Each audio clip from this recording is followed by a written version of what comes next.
1912 Titanic கப்பல் மூழ்கிய விபத்து உலகத்தையே உலுக்கியது. ஆனால் இந்த விபத்து நடப்பதற்கு சரியாக 14 வருடங்களுக்கு முன்பே இதுபோன்ற விபத்து நடக்கும் என்று ஒரு புத்தகத்தில் அப்படியே எழுதப்பட்டிருந்தது என்று சொன்னால் நம்புவீர்களா? 1898ஆம் ஆண்டு மார்கன் ராபின்சன் என்ற எழுத்தாளர் ஒரு நாவலை எழுதியுள்ளார். அந்த நாவலின் பெயர் ஃபுட்டிலிட்டி அல்லது த விரேக் ஆஃப் டைட்டன். அந்த புத்தகத்தில் வரும் பிரம்மாண்டமான கப்பலின் பெயர் டைட்டன், நிஜ கப்பல் பெயர் டைட்டானிக். 2 கப்பலுமே ஏப்ரல் மாதத்தில் ஒரே பனிப்பாறையில் மோதிதான் விபத்துக்குள்ளாயின. புத்தகத்தில் உள்ள கப்பலும் நிஜ டைட்டானிக்கும் இதை யாராலும் மூழ்கடிக்க முடியாது என்று விளம்பரப்படுத்தின. 2 விபத்துகளுமே போதிய அளவு உயிர் காக்கும் படகுகள் இல்லாதனால் பாதிக்கும் மேற்பட்ட மக்கள் இறந்தனர்.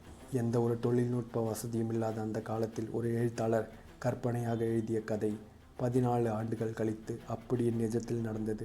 அறிவியலாளர்களுக்கே இன்று வரை தீர்க்கப்படாத விசித்திரபூர்வமாக இருக்கிறது.